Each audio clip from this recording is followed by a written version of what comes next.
Hello students, कैसे हैं आप सभी। आज हम फिर से आपके लिए लेके आए हैं कक्षा 9वीं विषय गणित का ब्रिज कोर्स, जिसके अंतर्गत हम कार्यपत्रक 4 पढ़ेंगे। उम्मीद है इसके पहले कि आपको सारे वीडियो अच्छे से समझ में आए होंगे और आपको पसंद आ रहे होंगे, है ना। चलिए, कार्यपत्रक 4 में हम प्रश्न नंबर 1 देखते हैं। नीचे लिखी संख्याओं का गुणा करें। नीचे लिखी संख्याएं किस टाइप की दी हैं। देखिए, सारी संख्याएं ऐसी दी हैं जिनका अंतिम जो अंक है वो क्या है, 0 है। सब में 0 है। अच्छा, आपको हम बताएं, बहुत आसान होता है जिन संख्याओं के अंत में 0 होता है या संख्या में जितने ज़्यादा 0 होते हैं उनका गुणा करना बहुत आसान होता है। कैसे, अभी देखिए। आपने 2 का गुणा 1 में करा, आपको 2 मिले, 2 आया। 2 का गुणा 1 बार करे तो 2 एकम 2। और आपको कितने 0 दिए गए हैं, 1, और दूसरी संख्या में 1। कितने 0 हो गए, 2। तो आप बिना कुछ सोचे समझे 2 0 लगा देंगे। तो आपका 20 का गुणा 10 से करेंगे तो आपको कितना प्राप्त होगा, 200, है ना। इसी प्रकार देखिए, 30 गुणा 10, तो आप क्या करेंगे, 3 एकम 3, 3 लिखे, 2 0 हैं अंत में, तो आप 2 0 लगा दीजिए। इसी प्रकार देखिए, 50 गुणा 20, 5 दूनी कितना होता है, 10, 10 लिखे। और हाँ, इसमें कितना है, 1 0, 50 में 20 में 1 0, कितने 0 हो गए, 2 0। आप बिना कुछ सोचे समझे 2 0 लगा दीजिए। आपका 50 गुणा 20 कितना होगा, 1000। ऐसे ही 40 गुणा 10, 40 में 10 का गुणा करेंगे तो हमें 400 मिलेगा। 70 में 30 का गुणा करें, 7 3 21, 7 3 21, तो 21 लिखे हमने। और 0 कितने हैं, 1 2, 2 0 हमने 21 के बाद में लगा दिए। तो हमारा 70 गुणा 30 कितना हुआ, 2100। ठीक है। 40 गुणा 80, तो 4 8 32 होता है, ये सभी को पता है। आपने 32 लिखा और अंत में कितने, 1 0 इसमें है और 1 0 इसमें, 2 0 आप 32 के अंत में लगा देंगे। देखिए कितना आसान है आपका गुणा करना 0 वाली संख्याओं के साथ, है ना। देखिए, प्रश्न क्रमांक 2 देखिए, नीचे लिखी संख्याओं का गुणा किए बिना हल कीजिए। आप इनका गुणा किए बगैर हल कर सकते हैं, है ना, बहुत अच्छे से हल कर सकते हैं। आपको क्या करना है, अंकों का गुणा करना है, जो आपके अंक हैं। तो आप 1 का गुणा 2 में करेंगे तो कितना आएगा, 2। और कितने 0 हैं, इसमें 2 0, इसमें 2 0, 2 लिखे और उसके बाद में कितने 0 लगा दिए हमने, 4। हमें गुणा करने की ज़रूरत पड़ी, नहीं पड़ी। तो हमने गुणा किए बिना ही इसका इतनी बड़ी संख्या का हल निकाल लिए। इसी प्रकार देखिए, 1000 गुणा 500, तो 1 का गुणा 5 में करेंगे कितना आएगा, 5, है ना। और यहाँ पर कितने शून्य हैं, 1000 में 3, और 500 में कितने शून्य हैं, 2। तो टोटल कितने शून्य हो गए, 5। तो 5 के अंत में हम कितने 0 लगा देंगे, 5 शून्य। तो इस प्रकार हमारी संख्या क्या हो जाएगी, 5 लाख, है ना। इसी प्रकार देखिए, 150 गुणा 100 करे तो 15 का गुणा हमने 1 में करे, कितना आया, 15 एकम 15। और इसमें 1 शून्य है, इसमें 2 शून्य। इस प्रकार हमें कितने शून्य मिल गए, 3 शून्य। तो आप 15 के बाद में कितने शून्य लगा लेंगे, 3 शून्य। इसी प्रकार अगला प्रश्न देखिए, 105 गुणा 1000, 105 का गुणा हम 1 में करेंगे, कितना आया, 105 एकम 105। और अंत में कितने शून्य हैं, 3। तो आप 3 शून्य लगा लीजिए। आपको बिना हल किए आपका गुणा हो जाएगा। इसी प्रकार देखिए, 2500 गुणा 200, 25 का गुणा 2 में करिए, 25 दूनी 50, आपने 50 लिखा। और अंत में इस 25 के बाद में कितने शून्य हैं, 2। और 2 के बाद कितने शून्य हैं, 2, है ना। 200 में कितने शून्य हैं, 2। तो ऐसे आपके पास शून्य कितने हो गए, 4। तो 50 के बाद में आप 4 शून्य लगा दीजिए, है ना। आप इसका गुणा भी करेंगे तो आपको यही प्राप्त होगा, बस आपका टाइम ज़्यादा लगेगा। इसमें आप कम टाइम में बिना गलती किए आप हल निकाल सक रहे हैं। ऐसे ही देखिए, 30 गुणा 20 गुणा 100। अभी तक हम 2 संख्याओं का गुणा कर रहे थे, अब हम 3 संख्याओं का गुणा करेंगे। तो कैसे करेंगे, देखिए पहले अंक देखिए, यहाँ 3 है, यहाँ 2 है, यहाँ 1 है। तो 3 दूनी 6 और 6 का गुणा इस 1 में करें तो 6 एकम 6, आपने 6 लिखा। इसके बाद देखिए इसमें 1 शून्य है, इसमें 1 कितने शून्य हो गए 2, और इसमें 2 शून्य हैं, कितने हो गए शून्य 4। तो 6 के बाद हम कितने शून्य लगा देंगे 4 शून्य। इसी प्रकार देखिए नीचे लिखी संख्याओं का गुणा ज्ञात कीजिए।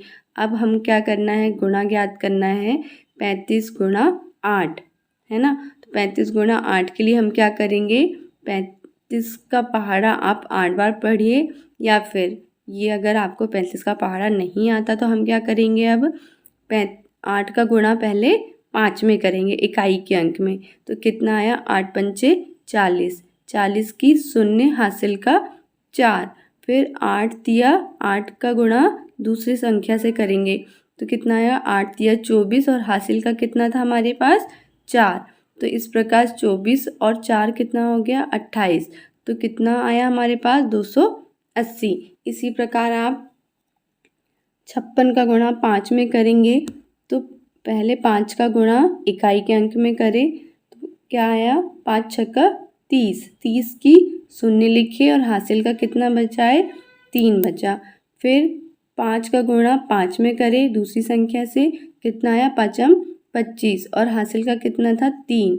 इस प्रकार 25 और 3 कितना हो गया 28। तो हमारा गुणा कितना आया 280।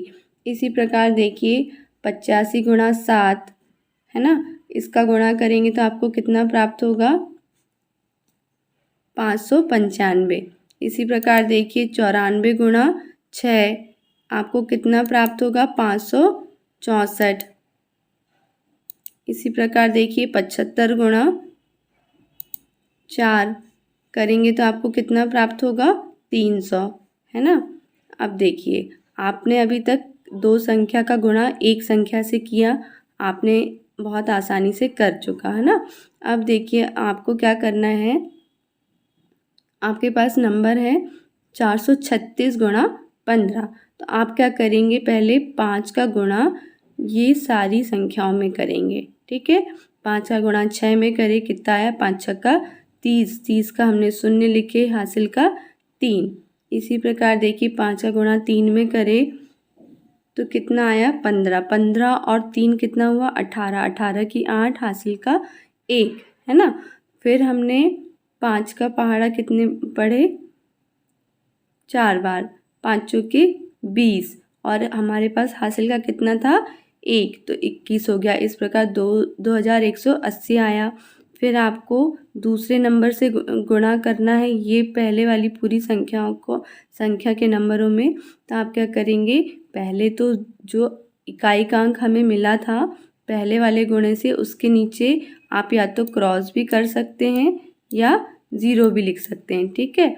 उसके बाद इकाई का अंक के नीचे आपको कोई संख्या नहीं लिखना है। फिर दहाई के अंक के नीचे आपको दूसरी वाली संख्या जो 1 है हमारी, इससे हम ये सारी संख्याओं का गुणा करेंगे। तो हमें क्या प्राप्त होगा, 1 का गुणा 6 में करें 6, 1 का गुणा 3 में करें 3, 1 का गुणा 4 में करें 4। इस प्रकार 436 मिला। अब ये जो दोनों नंबर हैं इनको हमें ऐड करना है। तो इकाई के अंक के नीचे तो कोई नंबर नहीं होता, तो जो इकाई का नंबर रहता है वही आपका इकाई का नंबर होगा आंसर में भी, ठीक है। तो 0 0 आया। फिर आपको दहाई के अंक जोड़ना है, 8 धन 6 कितना होता है 14, 14 की 4, हासिल की 1, 1 धन 3 4 और 1 हासिल का था 5, ठीक है। इसी प्रकार देखिए 2 धन 4 कितना हुआ 6।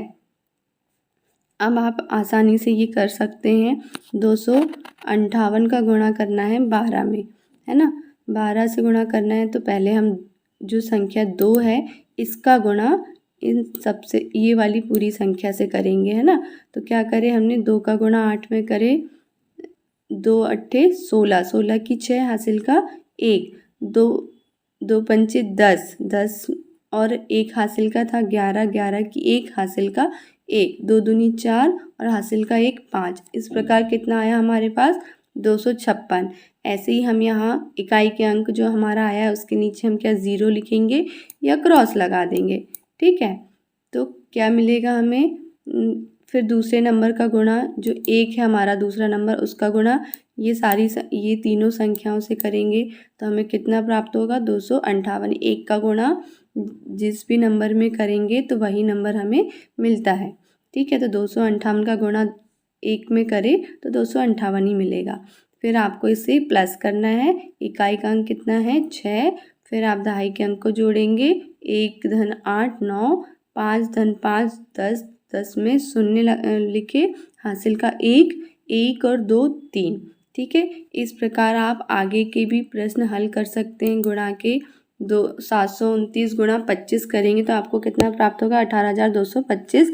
404 गुणा 32 करेंगे तो आपको प्राप्त होगा 12,928। इसी प्रकार 267 गुणा 41 करेंगे तो आपको कितना प्राप्त होगा 10,947। आगे देखिए कार्यपत्रक 5 को हल करते हैं हम। इसमें पहेलियाँ दी गई हैं। पहेलियों के रूप में आपको क्वेश्चन दिया गया है जिसे आपको हल करना है। देखिए, यदि दूध के एक डिब्बे में 50 लीटर दूध आता है। अच्छा ठीक है, कितना आ रहा है, यदि दूध के एक डिब्बे में कितना आता है 50 लीटर दूध आता है ना। 50 लीटर दूध आ रहा है तो 4 डिब्बों में कितने लीटर दूध आएगा। एक डिब्बे में कितना 50, कितना 50 एक डिब्बे में, तो 4 डिब्बों में कितना, तो हम क्या करेंगे 50 का गुणा क्या करेंगे, चलो इसको अच्छे से कर देते हैं हम। 50 का गुणा क्या करेंगे 4 में कर देंगे, है ना, क्योंकि एक में कितना 50 लीटर, तो 4 में कितना 50 गुणा 4। आप 50 गुणा 4 करेंगे तो आपको कितना प्राप्त होगा 200। ठीक है, समझ में आया आपको ये वाला प्रश्न। यदि दूध के एक डिब्बे में 50 लीटर दूध आता है तो बताइए 4 डिब्बों में कितने लीटर दूध आएगा। तो आप क्या करेंगे, जो 4 लीटर है उसमें 50 का गुणा कर देंगे। ठीक है, तो 4 डिब्बों में कितना दूध आ रहा है ये आपको ज्ञात हो जाएगा। नेक्स्ट देखिए, एक टोकरी में 300 आम है तो बताइए 3 टोकरियों में कितने आम होंगे। एक टोकरी में कितने आम हैं, इसमें कितने हैं 300, इसमें कितने हैं 300, इसमें कितने हैं 300। तो आप क्या करेंगे 300 को तीनों टोकरियों को प्लस करेंगे तो आपको कितने 900 प्राप्त होंगे, है ना। देखिए 300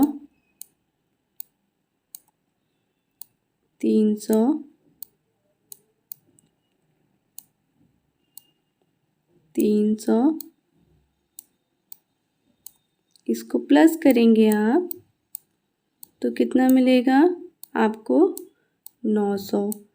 आप ऐसे भी कर सकते हो और आप क्या कर सकते हो 300 का गुणा आप 3 में करिए, कितना प्राप्त होगा आपको 300 का गुणा आप 3 से करिए तो आपको कितना प्राप्त होगा, ऐसे में भी आपको 900 ही प्राप्त होगा। ठीक है, तो आपके लिए आसान क्या होगा, आप 300 गुणा 3 कर लीजिए। 3 का गुणा 3 में करें 9 आया और 2 शून्य, आपको कितना मिल जाएगा 900। ठीक है, एक टोकरी में कितने आम है 300, तो 3 टोकरियों में 900। इसी प्रकार अगला क्वेश्चन देखिए, यदि 1 किलो लड्डू का दाम 120 रुपये है तो बताइए 7 किलो लड्डू का दाम क्या होगा। 1 किलो में लड्डू का दाम कितना है 120 रुपये। आप मार्केट जाते हैं ना, वहाँ पे वो आपको बोलते हैं कि 1 किलो लड्डू आपको कितने 120 रुपये में मिलेंगे, तो वो बोलते हैं मुझे 7 किलो लड्डू चाहिए, तो वो आपसे कितने रुपए मांगेगा। आप क्या करेंगे 7 का गुणा क्या कर देंगे 120 में कर देंगे, तो आपको 7 किलो लड्डू का दाम पता चल जाएगा। ठीक है, नेक्स्ट देखिए, यदि एक पंक्ति में 5 पेड़ हैं तो बताइए 120 पंक्तियों में कितने पेड़ होंगे। एक पंक्ति है जिसमें 5 पेड़ लगे हैं, तो 120 पंक्ति में कितने पेड़ होंगे। तो क्या करेंगे आप 120 गुणा 5 करेंगे तो आपको कितना प्राप्त होगा 600। जैसे 12 पंचे 60 और एक शून्य लगा दिए तो कितना आया 600। इसी प्रकार देखिए यदि एक किताब 90 रुपये की है तो बताइए 8 किताबें कितने रुपए में आएंगी। आप एक किताब कितने रुपए की है 90 रुपये की, तो 8 किताबों के लिए आप क्या करेंगे 90 गुणा 8, तो 9 8 72, 72 लिखिए और एक शून्य है तो शून्य लगा दिए। तो आपको आंसर ओरल ही आपको देते बनने लगा अब धीरे धीरे कि एक पुस्तक का एक किताब का मूल्य कितना है 90 रुपये, तो 8 किताबें कितने रुपए की आएंगी 720 रुपये की। इसी प्रकार देखिए अंतिम प्रश्न हमारा, यदि एक बॉक्स की कीमत 140 रुपये है तो बताइए 9 बॉक्स की कीमत कितनी होगी। एक बॉक्स है जिसका कीमत कितनी है 140, तो 9 बॉक्स की कीमत हम क्या करेंगे 140 गुणा 9 कर देंगे, ठीक है। तो 14 9 126 और आखिरी में हमने एक शून्य है तो एक शून्य लगा दिया। इस प्रकार हमें 9 बॉक्स की कीमत कितनी मिलेगी 1260, ठीक है। आपको कैसा लगा ये वीडियो कमेंट्स में बताइए, लाइक करिए, सब्सक्राइब करिए और शेयर करिए। Thank you.